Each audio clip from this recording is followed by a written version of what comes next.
Mike Signorelli, you are senior pastor of V1 Church in New York City. How's it going today? Hey, it's a great day here in Queens. I'm in New York City. Thanks so much for having me on. All right, the reason I'm having you on, we're diving into this topic of Turning Red, this new Pixar and Disney movie. Now, you put out a fairly long video on this, a really interesting commentary on the film, and you said a number of things, but one thing you said was, this is not a children's movie. What led you to that conclusion? Well, I believe that every parent, not just a pastor, but a parent has a mandate to actually screen material, because every single device you have in your home is a portal, either a window into the things of God or, unfortunately, things that I believe are demonic. And so, as a pastor and a parent, I have an elementary school aged kid.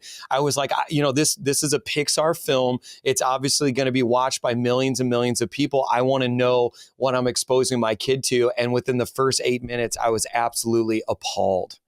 So let's talk about those first 8 minutes. And by the way, in your video, you really you show clips, you go in depth on this, but what was the thing that disturbed you the most at the beginning of the film?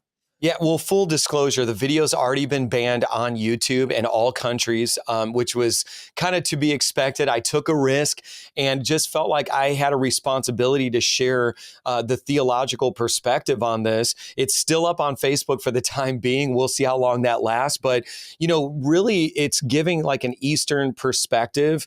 And so the problem, though, I have is that, number one, it's a coming of age piece. And so it's essentially about a girl experiencing, her monthly cycle. And then as a result of that, there's all this spiritual connection to, ancestral communication, which is communication with the dead. We know in Hebrews chapter 9, verse 27, it's appointed once to live and then to die, and we face judgment. And it's strictly forbidden in the Christian context to communicate with the dead. And so even within the first 8 minutes, you have chanting, communication with ancestors, and immediately a red flag should start to go off. But unfortunately, there's millions of parents who are Christians, and they'll not even know that their kid's watching it in the other room, and let alone even have the red flag to say, do I want my kid to be exposed to this as a gateway into maybe future adult interactions and beliefs with something that the Christian faith condemns?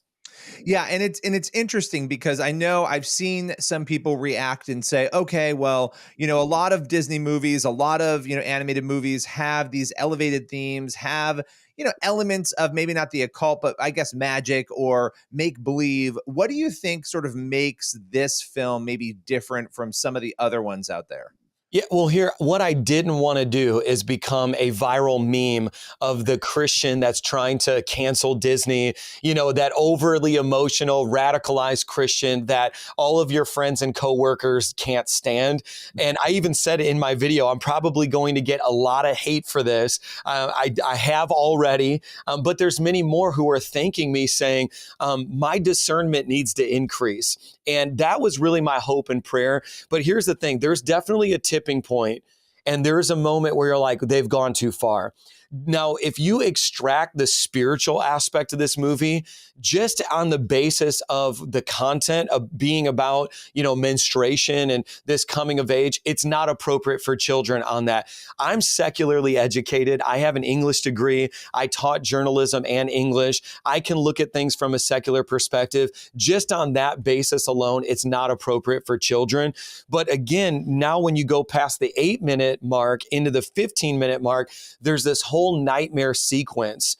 And I'm telling you, it's disturbing to children, whether they're Christians or not, because the whole basis of it is demonic in its presentation. You have like ancestors with glowing red eyes. I showed the footage, which is probably why it got blocked on YouTube. But then you even have spirits, literally these two demonic entities come out of a portrait and begin to swirl around. And this girl's being tortured, this child, in her sleep. And it's just wildly inappropriate. And again, it should be offensive.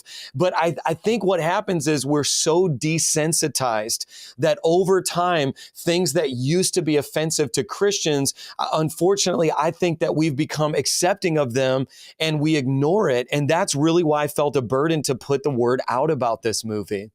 Yeah, I mean, the other day, it's interesting. I was in Barnes and Noble and, I'm shopping and there's board games out and there's the Ouija board right in the middle of the board games, right? It's just prominently displayed in the middle of it. And I thought, wow, that's really, I don't remember. Of course, it's been in stores, but I didn't remember seeing it so prominently displayed. It seems like a lot of these different themes, which maybe in and of themselves, a one off here or there, might not seem concerning to people. But when you collectively sort of look, it seems like these sorts of themes that we're talking about, regardless of where people stand on this particular film, they're becoming more prevalent and more present in our lives. Would you agree with that?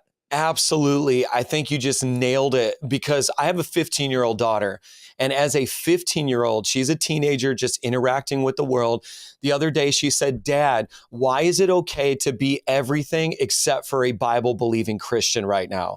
And that's what those are the words of my 15-year-old. And she said, Disney represents all cultures except for biblical Christianity and even other religions. And it's all represented in their film, but you won't see an overt Christian, and she's picking up on the bias. The other thing is one of the lead contributors to Teen Vogue is a practicing open witch, and she actually has an article, it was released 2 years ago now, about the practical magic behind teenage menstruation blood.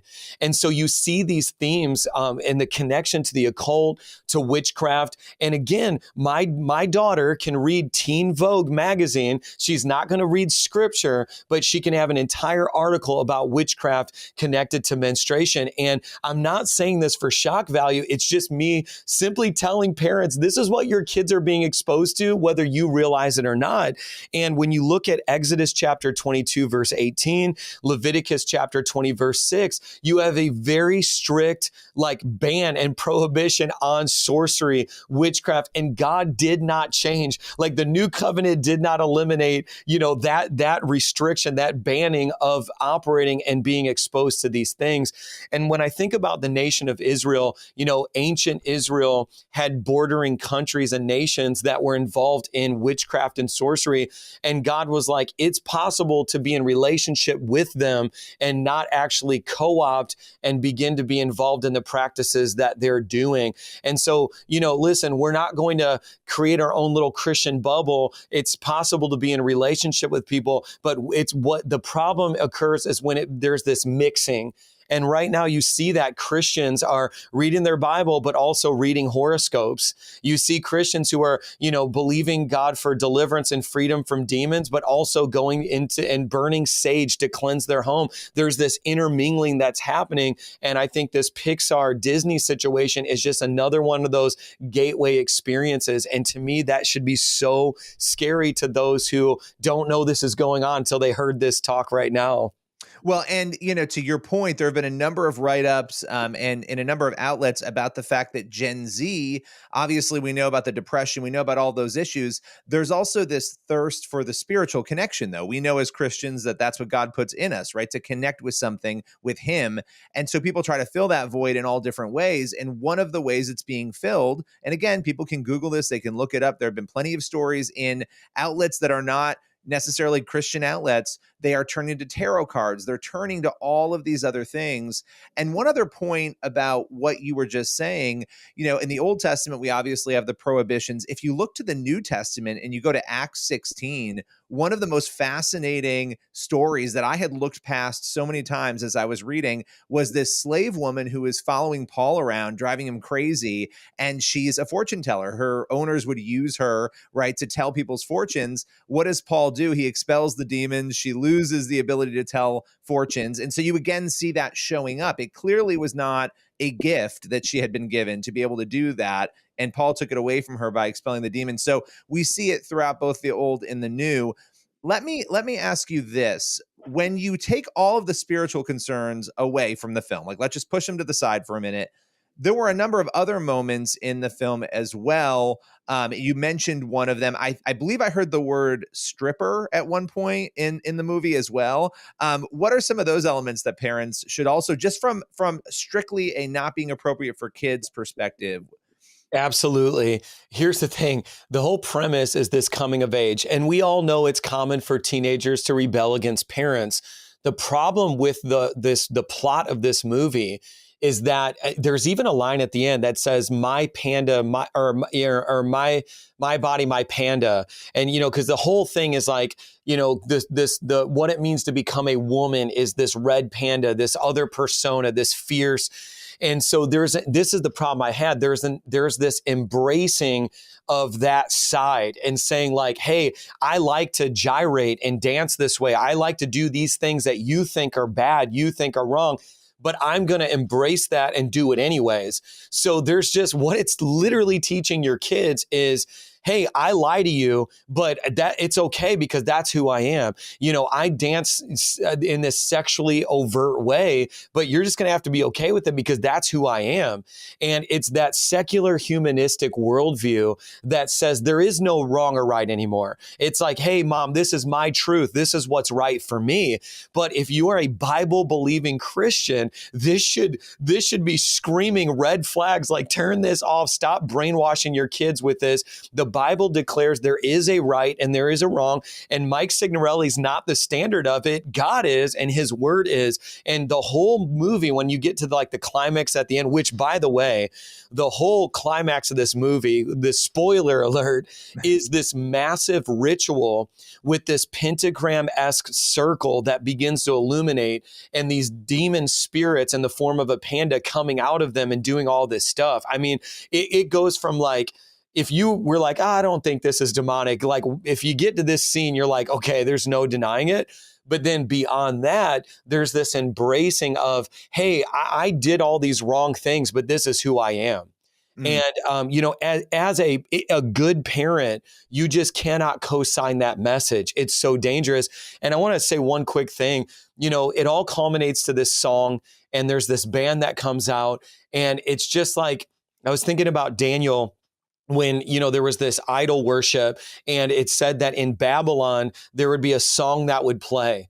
And every day that song would play, and it would summon up this ritual of we're all going to bow down before this idol. And Daniel said, I'm fasting. I'm not going to do that. I serve the God of Israel. And it's so crazy to me that today these movies have the songs, and it's like trying to get you to bow down to the idolatry of worship of self, because that's essentially the worldview of this movie.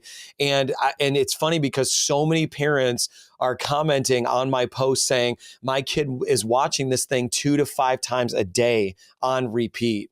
And so what you're getting is not the song, but the ideology behind the movie. And the song is like the desire. Repeat it, repeat it, repeat it. This stuff is so dangerous. Well, listen, I appreciate you taking the time to break it down. Where can people find out more about you and your ministry? Yeah, for now, I'm going to say for now, you can find me on YouTube. Go ahead and subscribe to my channel so you never miss a live stream. I had a significant number of people watching this video live before it was taken down. So find me on YouTube and subscribe to my channel. Thanks so much, Mike. Really appreciate it. Thank you so much for helping me get the word out for so many more.